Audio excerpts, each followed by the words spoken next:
झारखंड को बनाया भी भारतीय जनता पार्टी ने और संवारने का काम भी भारतीय जनता पार्टी करेगी। और पिछले 5 वर्ष अगर आप आरजेडी, कांग्रेस और झारखंड मुक्ति मोर्चा की सरकार के देखेंगे तो यहां झारखंड के लोगों को लव जिहाद, लैंड जिहाद यही मिला है और इसके माध्यम से यहां की जनसंख्या और जमीन के संतुलन को बिगाड़ने का काम हो रहा है। पिछले 5 वर्ष की घटनाओं को अगर आप देखेंगे तो जन कल्याण की बजाय जिहाद कल्याण यहां पर चल रहा है और इसके एक नहीं अनेक उदाहरण आपके सामने हैं कि कैसे जन कल्याण की बजाय जिहाद कल्याण चल रहा है और कैसे लव जिहाद, लैंड जिहाद के माध्यम से जनसंख्या और जमीन के संतुलन को बिगाड़ने का काम किया जा रहा है। आदिवासी बहनों को बहला फुसलाकर उनके अधिकार मारे जा रहे हैं और जो आज से 5 साल पहले बड़े बड़े वायदे किए गए थे वो सब वायदे औंधे मुंह गिरे हैं। झारखंड की जनता अपने आप को ठगा हुआ महसूस करती है और एक नहीं अनेक फ्रंट पर आरजेडी, कांग्रेस और जेएमएम ने झारखंड की जनता को ठगा है। यहां पर जल, जंगल और जमीन, इसमें घोर भ्रष्टाचार हुआ है। यहां पर तो गरीब को अनाज की लूट, गरीब के अनाज की लूट, खान खनिज की लूट, जल जमीन की लूट, गरीब आदिवासियों की जमीन की लूट, आदिवासी अस्मिता की लूट की जा रही है और इस लूट वाली सरकार को अब खुली छूट जनता नहीं देगी, इनको बाहर निकालने का काम करेगी। कहा जाता है जिस और जवानी चलती है और उस और जमाना चलता है और झारखंड के युवाओं ने मन बना लिया है कि वो भारतीय जनता पार्टी के साथ चलेगा, क्योंकि आज से 5 साल पहले कहा था कि हर साल 5 लाख नौकरियां ये कांग्रेस जेएमएम की सरकार देने की वायदा करती थी। आज 5 साल के बाद मैं हेमंत जी से पूछता हूं, सोरेन साहब कितनी नौकरियां दी आपने? नौकरी तो दी नहीं, युवाओं की जान लेने का काम आपकी सरकार में हुआ। रिकॉर्ड पेपर लीक का काम हुआ। अरे आप पेपर लीक तो बंद नहीं करवा पाए, आपने इंटरनेट बंद करवा दिया। अन्याय युवाओं के साथ हुआ। आपने कहा बेरोजगारी भत्ता देंगे, 5,000 देंगे, दूसरों को 7,000 देंगे। किसको मिला बेरोजगारी भत्ता? मैं उसके सबूत बताता हूं, किसी को नहीं मिल पाया है। अगर आप देखेंगे ये स्वयं सरकार ने माना है कि 5 साल में, आपको मैं दिखा देता हूं ऐसे थोड़ा, 5 साल में मात्र 11,422 लोगों को नौकरियां मिल पाएगी, मात्र 11,422 लोग। और बेरोजगारी भत्ता भी नहीं दिया, ये भी माना है सरकार ने। ये जो लिखा है रिक्त पदों पर कितनी नियुक्तियों की, साफ साफ इसमें कहा गया। फिर आगे और पूछा हमने ये भी पूछा कि आपने कहा था वृद्धा और विधवाओं को आप 2,500 रुपया देंगे और वंचित शोषित महिला को भी 2,500 रुपया देंगे। अस्वीकार्य कह दिया है आपकी सरकार ने।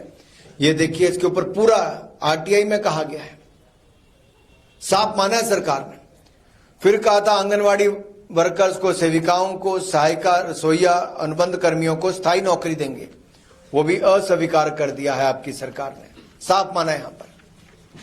फिर उसके बाद कहा गया था 50% आरक्षण देंगे आप महिलाओं को सरकारी नौकरी में, 5% भी नहीं मिल पाया है।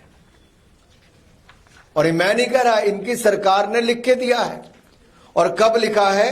31/7/2024 को, बहुत पुरानी बात नहीं है। और एक के बाद एक सभी तरफ आपने लोगों को ठगा हुआ महसूस किया। जब मैं कहता हूं जल जंगल जमीन को लूटा है, जनसंख्या को बदलने का काम किया, जमीन को हथियाने का काम किया, तो ये मैं ही नहीं कह रहा, ये आपकी झारखंड पुलिस की स्पेशल ब्रांच की रिपोर्ट है। ये सभी आयुक्तों को, पुलिस अधीक्षकों को एक पत्र स्पेशल ब्रांच ने लिखकर कहा है और इसमें लिखा है कि बांग्लादेशियों की घुसपैठ हो रही है। यहां पर जमीन हथियाने का काम, जनसंख्या के संतुलन को बिगाड़ने का काम हो रहा है। सबको सजग रहने के लिए कहा गया है और ये हेमंत सोरेन की नाक के तले हो रहा था। क्या हेमंत सोरेन जी राहुल गांधी जी के निर्देशों पर काम कर रहे थे कि बांग्लादेशी घुसपैठियों को संरक्षण दिया जाए, यहां की आदिवासी बहनों की अस्मिता को लूटने का काम करने दिया, उनके अधिकारों को छीनने का काम करने दिया जाए?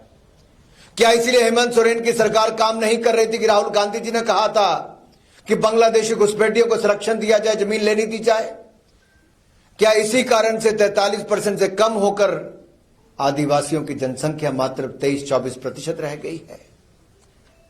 और ये यहां से लेकर कर्नाटक के हमारे नारायण स्वामी जी आपको बताएंगे, वहां पर भी कॉन्ट्रैक्ट में नौकरी देने के लिए, ठेके देने के लिए 4% मुस्लिम समुदाय को वहां पर कांग्रेस की सरकार दे रही है। ये मुस्लिम तुष्टीकरण की राजनीति जो कांग्रेस कर रही है, इससे कांग्रेस का पर्दाफाश पूरे देश भर में हुआ है। साथियों, जब मैं कह रहा हूं कि यहां पर नौकरी नहीं मिली, तो मैं आपको कुछ उदाहरण और देना चाहता हूं। हमारी सरकारें, भारतीय जनता पार्टी की सरकारें आज गुजरात में लगातार बार बार क्यों आई? मध्य प्रदेश में बार बार हमारी सरकार क्यों बनी? असम में हमारी सरकार क्यों बनी? हरियाणा में तीसरी बार हमारी सरकार क्यों बनी? त्रिपुरा में हमारी सरकार वापस क्यों बनी? उत्तर प्रदेश में हमारी सरकार वापस क्यों बनी? भाजपा ने जो कहा वो करके दिखाया है। मोदी गारंटी देश में सफल हुई है। देश में एक ही गारंटी है, मोदी गारंटी, जो सफल होती है। इसलिए तीसरी बार लगातार मोदी सरकार भी देश में बनी है। साथियों, बगैर खर्ची के, बगैर पर्ची के, बगैर खर्ची के, बगैर पर्ची के हमने हरियाणा में सरकार चलाई, यानी कि ना आपको सिफारिश करनी पड़ी, ना आपको पैसा खर्च करना पड़ा, और हरियाणा में हमारी सरकार चली, तीसरी बार बनी। लेकिन दूसरी ओर यहां पे क्या हालत है? यहां पे मैं आपको एक पुराना भाषण माननीय हेमंत सोरेन जी का पढ़ के सुनाना चाहता हूं। उन्होंने क्या कहा था, ताकि जनता को याद आए कि 5 साल में हेमंत सोरेन जी क्या कहते रहे। उन्होंने कहा था, JSSC के माध्यम से इतने लाख लोगों को नौकरी देने का काम करेंगे कि नौकरी देने का मामला पाइपलाइन में है। सब गोली मैगजीन में घुस चुका है, बस गोली निकलना बाकी है। खट खट खट खट खट खट नॉन स्टॉप। हेमंत सोरेन ने कहा, अबे बैरल में कहां गोली फंस गई भाई? गोली कहां बैरल में फंस गई? क्यों नौकरी नहीं मिल पाई? ये हेमंत सोरेन की खट खट खट खट खट करके नौकरी मिलने वाले का काम वैसा ही है जैसे राहुल गांधी का पैसा खटाखट खटाखट खटाखट खटाखट के रूप में मिल रहा था। ना खटखट हो पाया, ना खटाखट हो पाया, ये तो पैसा सभाचट करके सौंप गए। ठगा हुआ महसूस जनता अपने आप को करती है। किस बैरल में आपकी गोली फंस गई? पेपर लीक के आपने नए उदाहरण पेश किए। झारखंड का युवा तो आधी रोटी खाकर सोया है, तैयारी की है, सूखी रोटी खाई है, लेकिन झारखंड मुक्ति मोर्चा और कांग्रेस ने मिलकर मलाई खाई है, करप्शन की मलाई खाई। जहां है कांग्रेस, करप्शन है वहां। और कांग्रेस और झारखंड मुक्ति मोर्चा का तालमेल तो ऐसा है कि एक तो करेला, वो भी नीम चढ़ा। एक के बाद दूसरा भ्रष्टाचार का मामला सामने आया है। मैं आपको एक बात कहूं, आपके साथ लगता राज्य छत्तीसगढ़ है। छत्तीसगढ़ में भूपेश बघेल की सरकार थी। वहां लोग कहते थे भूपे करो और मौज करो। महादेव ऐप घोटाला हुआ, वहां पे पेपर लीक के मामले हुए, वहां कांग्रेस के रिश्तेदारों को, कांग्रेस के नेताओं को सारी नौकरियां मिली वहां पे। ये मैं नहीं कहता, ये छत्तीसगढ़ की जनता ने भी कहा, इसलिए छत्तीसगढ़ की सरकार वहां पे चली गई। शराब घोटाला, महादेव ऐप घोटाला, कभी आए भूपेश बघेल जी तो पूछिए। उनके चेला हेमंत सोरेन जी उनके चेले कहे जाते हैं। जैसे शराब घोटाला वहां पे हुआ, वैसे छत्तीसगढ़ में भी शराब पे लूट हुई। और यही नहीं, कांग्रेस के सांसद साहू के बारे में तो आपने सुना ही होगा। मशीनें हाफ गई, बोरियां खत्म हो गई, बैग खत्म हो गए, लेकिन नोट खत्म नहीं हुए थे। 350 करोड़ राहुल गांधी के सांसद के पास मिले थे। आलमगीर आलम एक ऐसा मंत्री जिसके पास न जाने कितने करोड़ रुपए होंगे, जिसके पीए के नौकर के पास अगर 32 करोड़ रुपया मिले और वो एक आलीशान फ्लैट में रहता हो, तो सोचिए छत्तीसगढ़ में कितनी लूट हुई होगी। एक बात मैं आपसे और कहना चाहता हूं, किसानों के हक भी इन्होंने छीने हैं। यहां पर कृषि आशीर्वाद योजना जो हमारे समय चलती थी वो भी बंद कर दी गई, और एक नहीं अनेक ऐसी बातें हैं जो मैं आपको राज्य की सरकार के बारे में कह सकता हूं। लेकिन अब कुछ बात मैं और नारायण स्वामी जी आपको हिमाचल और कर्नाटक की बताना चाहते हैं।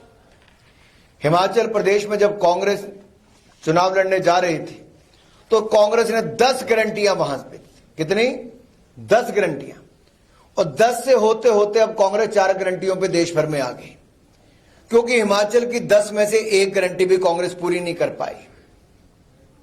कांग्रेस ने वहां पर कहा था कि वो हर साल 1 लाख युवाओं को सरकारी नौकरियां देंगे। अरे 1 लाख छोड़ो भाई, 2 साल होने को आए, कुछ हजार लोगों को भी नौकरी नहीं दे पाए।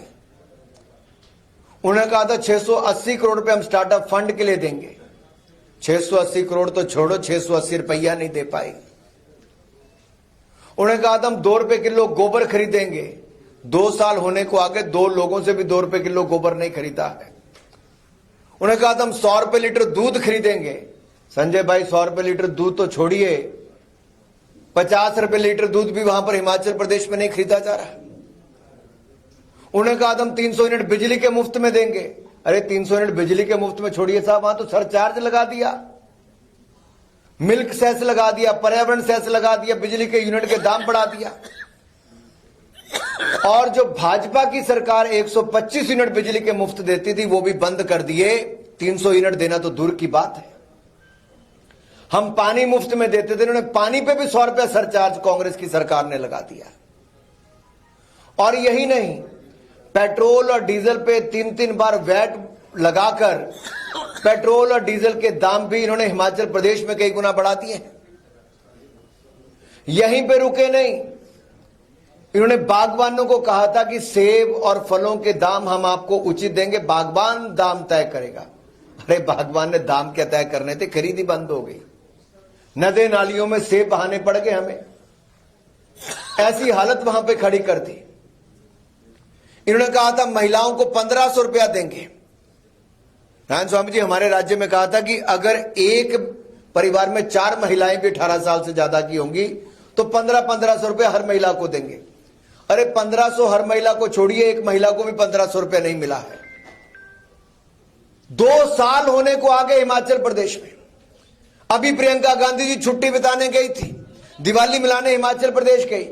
हिमाचल के चुनाव के बाद 3 बार प्रियंका गांधी जी आई, लेकिन 3 लोगों से भी हिमाचल प्रदेश में नहीं मिली, क्योंकि एक भी गारंटी हिमाचल प्रदेश की पूरी नहीं की है। आज राहुल गांधी जी, प्रियंका गांधी जी, खड़गे जी अपनी शक्ल दिखाने के लायक हिमाचल प्रदेश में नहीं रहे, क्योंकि झूठे वायदे किए, झूठे दावे किए। ऐसा कोई बचा नहीं जिसको कांग्रेस ने ठगा नहीं। और हालत देखिए, जो 1500 रुपए देने थे वो 23 लाख महिलाओं को देने थे, आज 23,000 महिलाओं को भी नहीं दे पाए। ओल्ड पेंशन स्कीम की बात करते थे, वो भी औंधे मुंह आकर गिरी। आज हालत यह है संजय भाई,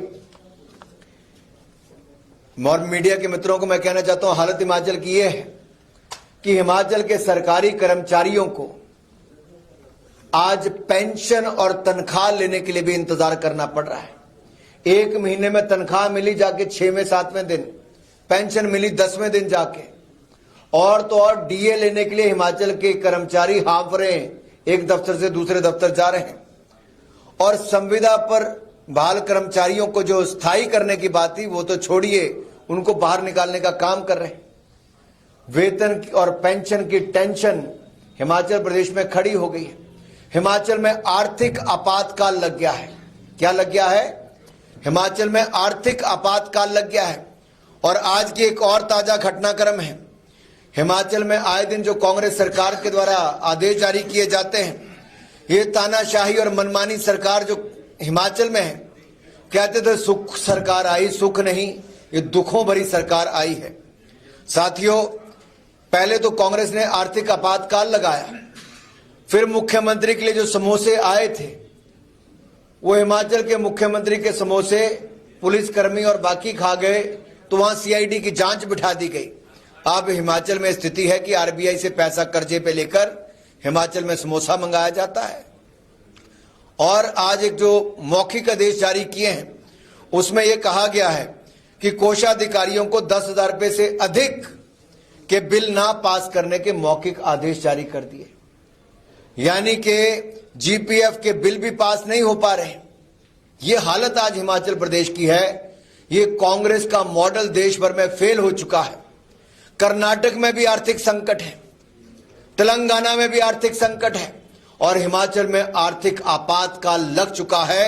अब तो 10,000 रुपए के बिल भी कोषाधिकारियों को पास ना करने के मौखिक आदेश दे दिए गए हैं। जीपीएफ के बिल भी पास नहीं हो पा रहे। साथियों, यही नहीं, खोखले वायदे, खोखले दावे, गारंटियां सब फेल हो चुकी हैं। ये उतनी ही फेल हुई जितनी कांग्रेस फेल हो चुकी है। और तुष्टीकरण पे कांग्रेस यहां तक बढ़ चुकी है कि आज हिमाचल प्रदेश में कांग्रेस के मंत्रियों ने विधानसभा में आरोप अपनी सरकार के ऊपर लगाकर कहा कि 4-4, 5-5 मंजिला मस्जिदें बन गई, इलीगल बन गई, हिंदुओं की बहू बेटियों के साथ छेड़खानी होती है, हिंदुओं के व्यापार खत्म कर दिए जाते हैं। और ये वहां पर जहां पर 98% हिंदू रहते हैं उस राज्य में कांग्रेस ने हालत खड़ा कर दी, क्योंकि कांग्रेस की सरकार बनने के बाद कांग्रेस के मुख्यमंत्री ने कहा था हम 98% हिंदुओं की मानसिकता वालों को हरा कर आए हैं। आप सोचिए क्या स्थिति है। कर्नाटक में 4% ठेकों पर भी, और ठेके देने का काम भी मुसलमानों को देने की बात जो कांग्रेस कहती है, आप सोचिए ये तुष्टीकरण की राजनीति देश को कहां ले जा रही है। और हिमाचल प्रदेश के आर्थिक हालात ये हैं कि छोटा सा राज्य 96,000 करोड़ के कर्जे के तले दब गया है और ये कांग्रेस की गलत नीतियों के कारण हुआ है। मैं ज्यादा समय नहीं लूंगा, मैं अपनी बात को यहीं विराम देता हूं, क्योंकि मेरे कर्नाटक के मित्र, हमारे जो नेता हैं, दल के नेता हैं, लीडर हैं हमारे ऑपोजिशन के, नारायण स्वामी जी, उन्होंने अपनी बात रखनी। मैं निवेदन करता हूं अपनी बात रखें। बहुत बहुत धन्यवाद। नमस्कार, मैं चलवादी नारायण स्वामी हूं, बैंगलोर से। कर्नाटका काउंसिल में मैं अपोजिशन, एलओपी अपोजिशन लीडर भी हूं। मेरा भाषा तो थोड़ा आपको तकलीफ देंगे, क्योंकि हिंदी बोलने में मैं बहुत अच्छा बोला। कोई बात नहीं। मान्य बंधु, मैं कर्नाटक का स्थिति कांग्रेस का और गारंटी के देने में वो कैसे झूठ बोल रहा है, वो सब आपको बताने के लिए इधर आया हूं। कल मैं नागपुर में थे। नागपुर में देखा कर्नाटका में 5 गारंटी दिया पहले। इधर देखो झूठ वाला 5 ने 10 दिया है इधर। उधर केवल 5 घोषित किया था, मगर एडवर्टाइजमेंट तो 10 है। इसमें शक्ति स्कीम, ये शक्ति स्कीम फ्री बस में से महिला लोग प्रयाण करना, इसमें अभी बस भी नहीं, वो पुरानी बस रास्ते पे आता किधर भी कट जाता है, क्योंकि फ्री बेचना ना उसके वास्ते। गृह ज्योति दूसरा स्कीम देते, 200 यूनिट फ्री इलेक्ट्रिसिटी इधर दिए, 200 फ्री।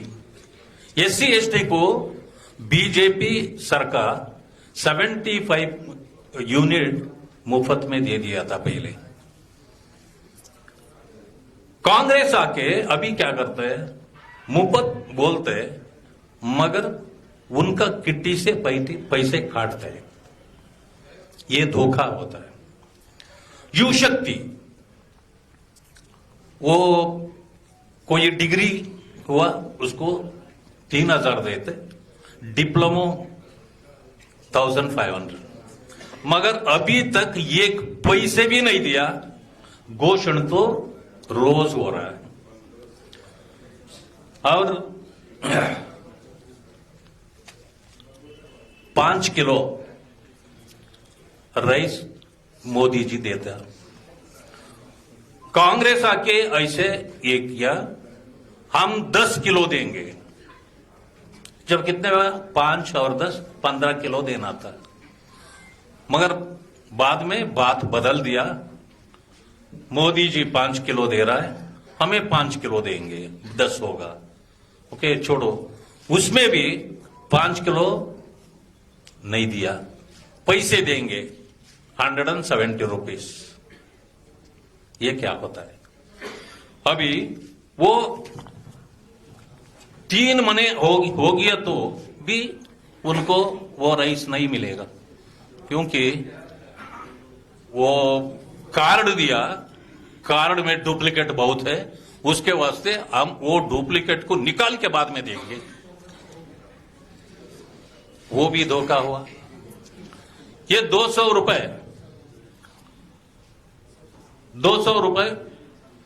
महिलाओं को, एक फैमिली के लिए महिलाओं को 200 एक महीने में देंगे। 3 महीने देखो, 1 महीने भी नहीं आएगा, 4वां महीने में एक बार आ जाएगा। वो लोग खुशी भी होंगे, मगर समझेंगे आज नहीं कल आएगा। अभी तक वो झूठ बोलते बोलते अभी तक इधर आ गया। इस पे देखो,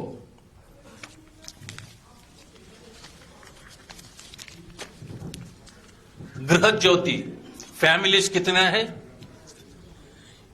1065 करोड़ फैमिलीज है। ये फैमिलीज को गृह ज्योति देना चाहिए था। इसपे गृह लक्ष्मी 2000 देने वाला फैमिली देखो 1 करोड़ 22। ये कैसे आ गया? ये नंबर भी बदला दिया। ऐसे धोखा देते ही, झूठ बोलते बोलते आज इतने ये हो गया। ये वो पूरे वापस लेने के लिए एक resolution, understanding resolution chief minister deputy chief minister के बीच में हो गया। उसके वास्ते एआईसीसी अध्यक्ष मान्य मल्लिकार्जुन खड़गे जी दिल्ली से बेंगलुरु भाग आया, आके हाथ जोड़ के उनसे नमस्कार करते ही बोले, अरे मुख्यमंत्री जी, दया कृपा करके, अभी चुनाव, महाराष्ट्र में चुनाव हो रहा है और झारखंड में भी चुनाव हो रहा है, अभी वापस लिए तो कैसे हमारा वोट बैंक पूरे निकल जाएगा। उसके वास्ते एक काम करो, ये चुनाव होने तक तो आप चुपचाप रह जाओ, स्टेटमेंट मत बनाओ। ऐसा रिक्वेस्ट कर लिया एआईसीसी अध्यक्ष। बाद में अभी झूठ बोल के ये यकीन नहीं, अभी ये देते देते क्या हो गया। खड़गे जी का बात वो छोड़ो, ये फाइनेंशियल एडवाइजर पर चीफ मिनिस्टर वो बोलते हैं state growth stalled by guarantee schemes, वो ही बोल रहे हैं फाइनेंशियल एडवाइजर। सही, Karnataka chief minister financial adviser. ये एक दूसरे लोग बोलते हैं, एमएलए बोलते हैं, देखो ये गारंटी के वास्ते पूरे डेवलपमेंट अभी स्टॉल हो गया है। अभी किसको भी पैसे नहीं दे रहा गवर्नमेंट। ऐसे हो गया तो अभी आने वाला असेंबली इसमें सेशन में मैं सुसाइड कर लेता हूं, ये एमएलए बोल रहा है। उनके एमएलए, कांग्रेस के एमएलए। देखो ऐसा हालत कर्नाटक में चल रहा है। ये गारंटी के बात हुआ, बाद में कैसे लूट हो रहा है। खुद मुख्यमंत्री एक दलितों की जमीन लेके वो मैसूर अर्बन डेवलपमेंट अथॉरिटी 1992 में कब्जा कर लिया, साइट बना लिया, वो दूसरों को अलॉट भी हो गया। मगर वही जगह मुख्यमंत्री फैमिली वो रजिस्ट्रेशन करके कन्वर्शन करके, जगह नहीं है उधर, मगर पेपर के ऊपर ये कहा लैंड कहां है, कोर्ट में पूछे, एडवोकेट बोले सर उधर लैंड नहीं है, वो ड्रीम लैंड है बोल के, वो ड्रीम लैंड होता है। वैसे 14 साइट इनको अलॉट कर लिया। बाद में वो हमना मालूम पड़े बीजेपी पूरे उसके खिलाफ लड़ने लगे। बाद में इमीडिएट तुरंत वापस दे दिए पूरे साइट। ये क्या हो सकता है? लूट हो सकता है नहीं। और एक बात, एआईसीसी अध्यक्ष मल्लिकार्जुन खड़गे जी, आप पूछना कैसे भी चुनाव के लिए इधर आएंगे, मगर दया करके आप पूछना उनसे, बेंगलुरु एयरपोर्ट के बगल में यूरोस्पेस है, 1 एकड़ लैंड कम से कम 20 करोड़ रुपए होता है। ये फैमिली ट्रस्ट बना के 5 एकड़ लैंड लूट लिया था। बाद में मैं जाके गवर्नर को लेटर दिया, क्योंकि ये फैमिली ट्रस्ट होता है, एआईसीसी अध्यक्ष उसका अध्यक्ष है और उनका फैमिली मेंबर्स है। कर्नाटक में प्रियंक खड़गे इनका बेटा वो भी मंत्री है, मंत्री रहने से ऐसे ले नहीं सकता। ये बोलने में तुरंत वापस दे दिया। सोचो, वापस दे दिए तो क्या मीनिंग क्या होता है? वो इलीगल होता है। चोरी करने में हम कब वो इश्यू को बाहर लाया, इमीडिएट वापस दे दिया। इधर वैसे भी लॉ हो गया, कितने भी लूटो चोरी करो, मगर दूसरे कोई पूछे माल वापस दे दो, बाद में आपके ऊपर कुछ केस नहीं, कुछ नहीं। ऐसे लाभ भी उधर बन गया है। इसके वास्ते ये क्या अभी तक वो गारंटी दिया, गारंटी टोटली ये चीटिंग। और एक बात है, गारंटी देने में 52,000 करोड़ बजट में रखा है, ये तो उनका स्टेटमेंट है।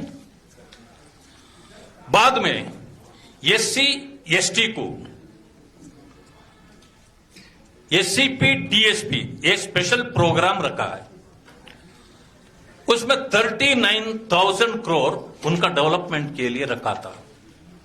ये गारंटी के वास्ते वो 25,000 करोड़ रुपीस उसमें भी चोरी कर लिया।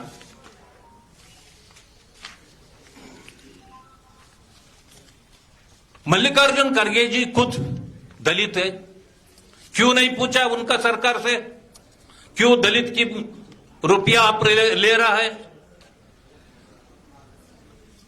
और एसटी शेड्यूल्ड कास्ट का वाल्मीकि निगम है, उनका डेवलपमेंट के लिए उसमें पैसे देते, कार लेने के लिए, जमीन लेने के लिए, कुछ सेल्फ एम्प्लॉयमेंट के लिए। 187 करोड़ पूरे उनका अकाउंट में डाल के ड्रॉ करके चुनाव में खर्च किया और लूट लिया। हम पूछे असेंबली में, चीफ मिनिस्टर जी ये क्या हो रहा है? 187 करोड़ आप लूट लिया ना? अरे मुख्यमंत्री बोल रहा है नहीं नहीं नहीं नहीं नहीं, वो फिगर गलत है, वो 187 नहीं, ओनली 87 करोड़। अरे ये क्या बात होता है? हमें पूछे आप लूट लिया, वो बोल रहे लूटा मगर 87 crore it is not 187 crore. ये सच तो वो मान लिया ना, बाद में क्या होता है उसके बारे में केस हुआ, मंत्री रिजाइन किया, अभी ईडी भी उसका इन्वेस्टिगेशन कर रहा है। वैसा लूटने में कांग्रेस पूरे लगे हुए है, और ये गारंटी भी वो क्या क्या आके इधर एडवर्टाइजमेंट देता है, और हम क्या बोला वो दे दिया, वो सभी झूठ है। गारंटी चलाने के लिए उनको ताकत नहीं है। उसके वास्ते क्या कांग्रेस उधर ये किया है वो पूरे झूठ है, वो बताने के लिए मैं यहां तक पहुंचा हूं। नमस्ते। आपके कोई प्रश्न हो तो आप माननीय अनुराग जी और नारायण स्वामी जी से पूछ सकते हैं। एक एक करके कृपया प्रश्न करेंगे।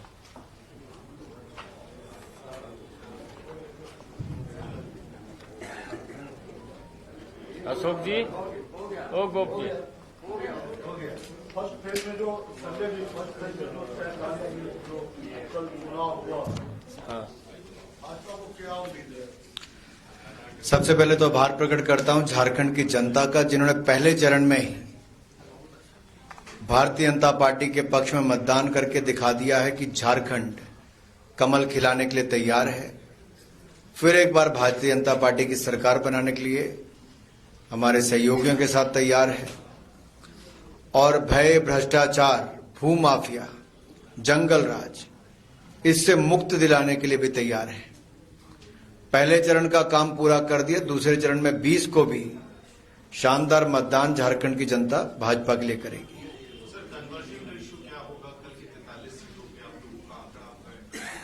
वो मैं आपके ऊपर छोड़ता हूं, नंबर गेम में आप जाइए। मैं इतना कहूंगा, एक तरफी लहर चल रही है। जो गुस्सा कांग्रेस, आरजेडी और झारखंड मुक्ति मोर्चा के खिलाफ स्थानीय जनता का है, वो वोट की चोट देने के लिए झारखंड की जनता तैयार है, और बदला लेगी लव जिहाद का भी, जमीन जिहाद का भी, और वोट की चोट देकर इसका बदला लेगी जनता। अनुराग जी, यही दावा आपके विरोधी पक्ष के लोग भी कर रहे हैं। हम लोग बड़ा कंफ्यूज है कि आखिर किसके दावे को हम लोग स्वीकार करें। मैं आपका कंफ्यूजन दूर कर देता हूं। हरियाणा में भी ये लोग कहते थे कि कांग्रेस पूर्ण बहुमत के साथ 2/3 की मेजॉरिटी से आएगी, लेकिन भारतीय जनता पार्टी ने हरियाणा में हैट्रिक लगाई, तीसरी बार लगातार सरकार बनाई, और हमने खर्ची पर्ची के बिना सरकार चलाई थी। यानी कि ना आपको पैसा देना पड़ा, ना सिफारिश देनी पड़ी, और 2.5 लाख से ज्यादा युवाओं को हमने सीधी नौकरियां दी। हरियाणा वाला मामला है। और दूसरा, हरियाणा में और उसके साथ जम्मू कश्मीर के चुनाव भी हुए। जम्मू कश्मीर में कांग्रेस को केवल 6 सीटें आई। कांग्रेस तो अपने सहयोगी दलों के दम पे कुछ नाम मात्र सीटें जीत पा रही है। यही हालत कांग्रेस की महाराष्ट्र में भी होने जा रही है, और इसलिए मैं कहना चाहता हूं, झारखंड ने मन बना लिया है कमल खिलाने का, क्योंकि भाजपा ने ही झारखंड बनाया था, भाजपा ही झारखंड को संवारेगी। सर, मुख्यमंत्री हेमंत सोरेन आरोप लगा रहे हैं कि बीजेपी मैया योजना को रोकने के लिए रांची हाईकोर्ट में, झारखंड हाईकोर्ट में PIL दर्ज करा रही है, PIL फाइल करा रही है। मैंने आपको कुछ और नहीं तो मैंने उनकी ही सरकार के जो RTI हमने डाली, मैंने ये उनके ही डाले हैं आपको, और इसमें मैंने साफ कहा कि झारखंड मुक्ति मोर्चा के जो मैनिफेस्टो में 2019 में कहा गया था, जो वायदे बड़े बड़े किए गए थे, 5 लाख युवाओं को हर साल नौकरी देने की बात, वो भी इसमें साफ तौर पे मना की है। 2500 रुपया वृद्ध और विधवा को देने की बात कही, वो भी अस्वीकार यहां किया है। 2500 रुपया जो हर महीने वंचित शोषित महिलाओं को देने की बात कही थी, वो भी यहां पे मना किया गया है। आंगनवाड़ी और बाकी ऐसी वर्कर्स को स्थायी नौकरी देने का, वो भी यहां पे मना किया गया है। ये सारी बातें देखिए, यहां पर 50% आरक्षण महिलाओं को सरकारी नौकरी में देने की बात की मना किया। ये मैंने नहीं कहा, ये हेमंत सोरेन की सरकार ने कहा है, और ये तारीख देखिए,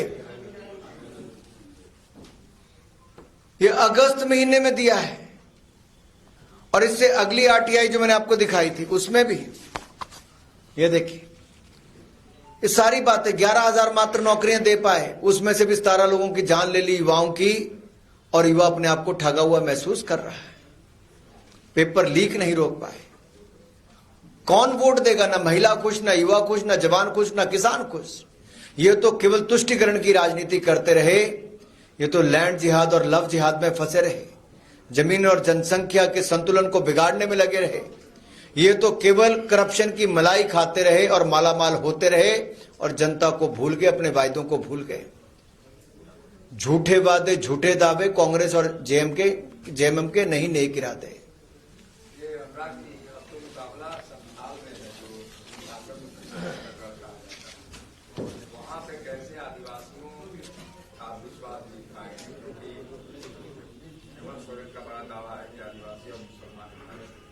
मैं आपका धन्यवादी हूं, आपने सवाल पूछा।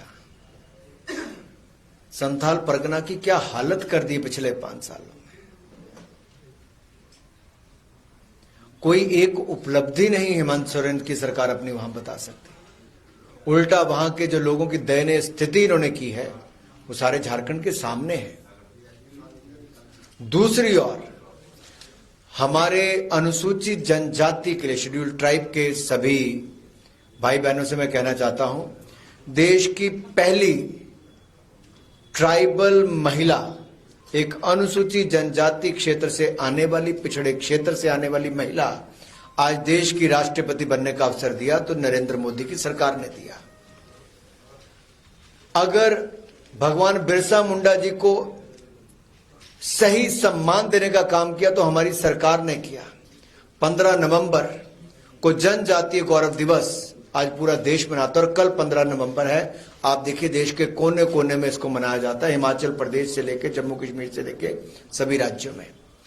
तीसरा, जो आदिवासी ऐसी बहुत सारी ट्राइब्स है जो बिल्कुल पिछड़ गई थी, उनके भी प्रिमिटिव ट्राइब्स के लिए भी 1,000 करोड़ रुपए की योजना लेकर आई, जिनका वोट तो नाम मात्र है। मोदी सरकार ने वोट के लिए नहीं गए, हमने उसके लिए 1,000 करोड़ रुपए की योजना लेकर आए। और मैं आपको एक बात कहूं, साथ लगता उड़ीसा देखिए, हमने भारतीय जनता पार्टी की विशुद्ध सरकार वहां पर बनाई है, और उड़ीसा में माझी सरकार बनाई, वो ट्राइबल हमारे नेता है। तो अगर ट्राइबल अनुसूचित जनजाति के साथ कोई खड़ा है तो भारतीय जनता पार्टी खड़ी है। उनका मान सम्मान किसने किया तो भारतीय जनता पार्टी ने किया है। छत्तीसगढ़ में विष्णुदेव साय जी की मैं बात करूं तो वहां पर भी ट्राइबल मुख्यमंत्री हमने देने का काम किया। मैं ये सारी बातें इसलिए कर रहा हूं कि हमने कहा नहीं, करके दिखाया है। और इन्होंने तो चंपई सोरेन जी के साथ जो किया, उनको कुछ महीने भी मुख्यमंत्री की सीट पे नहीं बैठने दिया। ये तो परिवार वाली पार्टियां हैं, चाहे राहुल गांधी जी की हो या हेमंत सोरेन जी को हो, जो चंपई सोरेन जी को नहीं बचा पाए, उनको उनका हक नहीं दिला पाए, आज वो बाकियों को क्या दिलाएंगे।